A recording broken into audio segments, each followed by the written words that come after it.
Let's face it, the wrong side hustle can feel like a full-time job you pay to do. That's no fun, and it's a waste of your time and your money. I have found 6 aspects of side hustles that will make them more successful, and I'm going to share those with you now. Welcome. Thank you for being fearlessly, fabulously you. One thing that I look for in a side hustle is the ability to set it and forget it. And that means that I do the work up front, and it's usually quite a bit of work, frankly. But once you do that work, then you can reap the rewards of that work for a long time after without having to put in that same amount of effort. One type of side hustle that I would consider a set it and forget it is indie publishing. Now, you do have to market your book even after it's been published, but the bulk of the work is already done for you. So that's one. YouTube is a little bit of a set it and forget it, but you do have to continue producing videos. It's just once you've produced a video, it's out there. And really all you have to do with it is make sure you read the comments and respond. So once you're monetized, which means that you have at least 1,000 subscribers and 4,000 watch hours within a 12-month period, and then YouTube invites you to be they call it a YouTube partner. So they will place ads on your videos and you have no control over them, but generally advertisers will pick videos that they think the audience would be interested in. So the YouTube places those ads and then you get a portion of the ad revenue from them. So you've already created the video and you can get ad revenue from that. So that's what I mean by set it and forget it. It doesn't mean that you should never create another video again. You really do need to be consistent in posting videos. But I would say indie publishing and YouTube are my 2 mostly set it and forget it side gigs. Another important aspect of a side gig, if you want it to be successful, is that it fits into your life. You don't want something that is that's going to take you so far off your regular schedule, your regular game, that it is just an inconvenience for you to do. If it fits into your life, that is a great side hustle. An example that I am doing right now is we board dogs for Rover. We have 2 dogs of our own, and people will drop off their dogs and we keep their dogs overnight, sometimes for a day, sometimes for 3 days, sometimes for 2 weeks. And then we charge the people for that. Rover takes care of all the payments and they take 20%, but that's not bad considering they're hooking you up with the client to begin with. And last year, we made $12,000 in Rover fees. So that's outrageously wonderful for something that we're already doing anyway because we're already taking care of our own dogs. So if you can find a side hustle that will allow you to fit it into your life naturally, that is a great side hustle. Another aspect of a great side hustle is growth potential. Now, Rover is not that for us. We can only take so many dogs at a time. We try to limit it to 2. We've had as many as 4 extra dogs at a time, which with our 2 dogs makes 6 dogs, and that's really plenty. But so Rover is not a growth potential type of a site. So that's one that definitely is not. Now, YouTube is a growth potential because you can continue to get more subscribers and more views and more ad revenue. The more views you have, the more ad revenue you get. And so that's definitely a growth potential. So if you can find a side gig that you can see future growth potential, even if in the beginning the earnings aren't much, which they aren't with YouTube, to be honest, then that's a good one. Another thing to look for is low upfront cost and risk. So if you can get away with no costs upfront, that's the best. But at minimum, it should be low. So for Rover, we had to pay an application fee so that they could do a background check on us, which totally makes sense. But it was less than $50. And we made that up with our first boarding. So that was easy. With YouTube, there's no upfront costs unless you want to invest in equipment. it's just a lot of upfront time. So Rover was 0 upfront time. We were already taking care of dogs. YouTube was quite a bit of upfront time. But both of them were low to no investment to start with. So look for something like that. You don't want to buy into a program, like you don't want to carry inventory that's gonna, cost a lot of money if you're not 100% sure that's going to be a successful business. And besides upfront costs, think about long-term ongoing costs like fees. And in particular, I'm thinking of Etsy. I dipped my toes, I was probably up to my knees in Etsy a couple of years ago, and I will say that the fees will kill you. For one thing, it's very hard to get noticed on Etsy because there's so much competition, and then you're getting fees for this and fees for that, and it eats up any profit you could possibly make. I spent hours and hours developing products and setting up relationships with print-on-demand vendors and setting up accounts, and I probably barely broke even, but if you count my sweat equity, I lost a ton. So I can't really, so think about that. Think about future costs with belonging to something. YouTube has no extra costs. Independent publishing has no extra costs. You can always buy advertising and promote, but that's up to you. That's entirely up to you. I would say that a regular subscription fee or some kind of regular fees for like posting a product, which Etsy charges for, I would say avoid those like the plague. And along the lines of low upfront costs, you want something that's going to pay you quickly, if possible, especially if you need the money. If this is just gravy money, which I would hope most side gigs are going to be just gravy money, then you don't need to worry about it too much. I will say with YouTube, making money, I've just heard from somebody today who said, what do you mean it's easy to get 1,000 subscribers? What I said was, it's fairly easy to get 1,000 subscribers.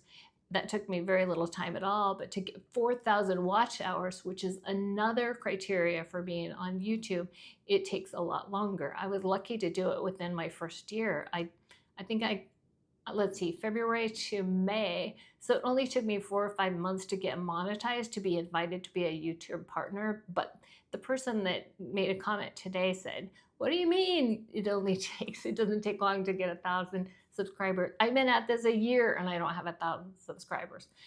So I think it really depends on how you approach your audience, what you have to offer, how often, how consistently you publish. And I asked her, please tell me what you're doing because I'm hoping I can help her. You don't want to be doing something for a year without seeing any money from it. With Rover, I saw money right away. My son helps me with the business. We saw money right away with Rover. So another option is freelancing. I've done that before, but it's been many years since I've done that. And you can do that through Upwork or 99 Designs or Fiverr. You can become a freelancer, and there is some upfront costs to you, and they will also charge you, I think, a percentage of your sales, but that's not like an ongoing fee. You don't pay that unless you're also getting money. So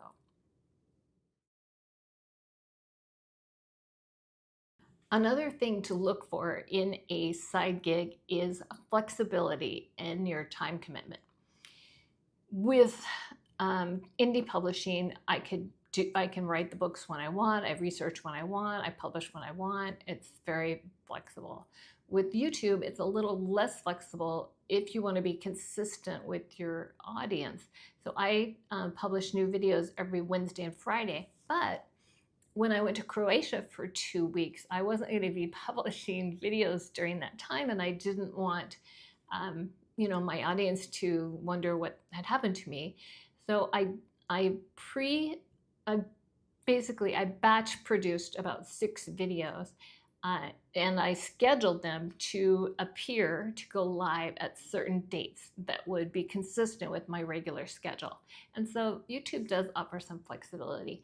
With Rover, you can set your calendar for available or not available. So when we're out of town or we have company visiting, we're unavailable. So people are unable to book with us during that time. Sometimes people will still approach us and say, can you? And if I can fit them in, I will. But they can tell on my calendar that I blocked it out. So it's usually not a problem.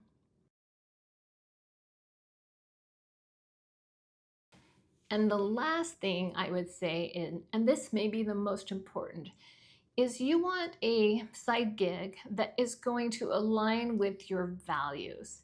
It can't be something that you feel awkward about, because that's just not sustainable and you're not going to be happy.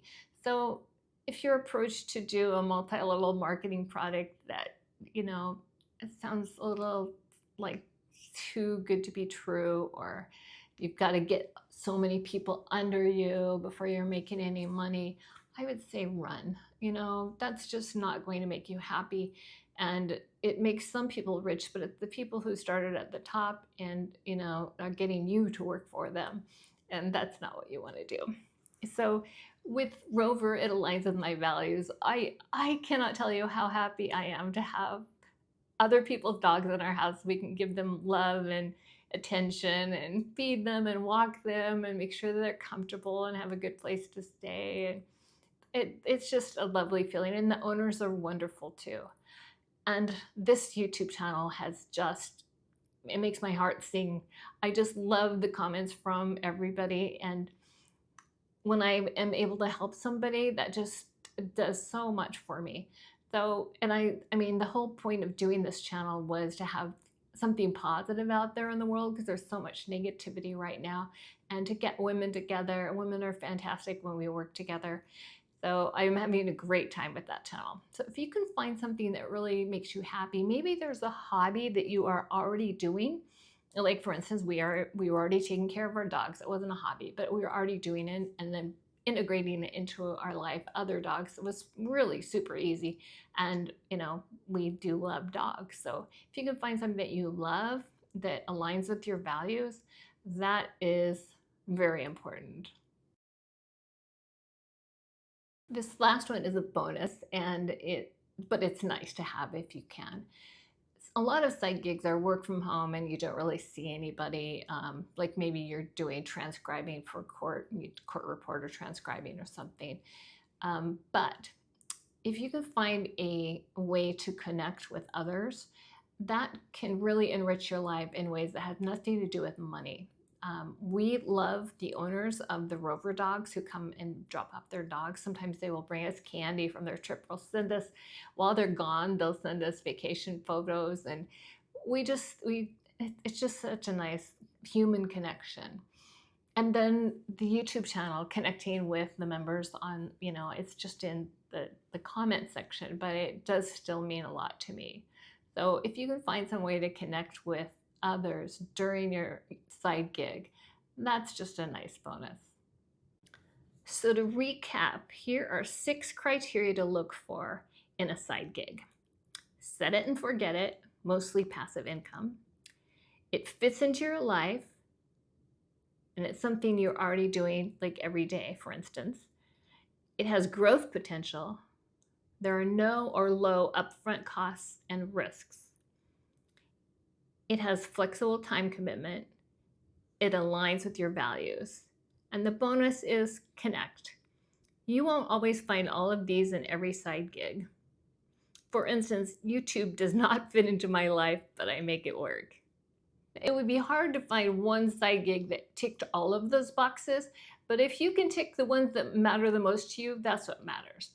And if you can possibly find one that sort of dovetails with another side gig, for instance, I have indie publishing is one of my side gigs, and then this YouTube channel has definitely increased my indie publishing book sales. So that's because people, they hear about me losing 40 pounds in 4 months naturally using intermittent fasting, and so then they buy my Goddesses Don't Diet book. Also, this YouTube community is for women 50 plus who want to live bigger, bolder lives, and that's what Goddesses Are Ageless is about. That's this one here that's sold very well since I started the channel. And this one, Goddess to Stay Sexy, has even had a few sales, and I haven't even had a chance to talk about it yet. This is going to be fun. We're going to have some good conversations around sex after age 50. It does occur. Okay, so great to talk to you again. I've missed you. It's weird. You know, I publish on Wednesdays and Fridays, and by the time it's time for me to do Wednesdays, I feel I've had this huge gap. And so it's great to get to chat with you again. Stay fearless and fabulous, and I will see you next time.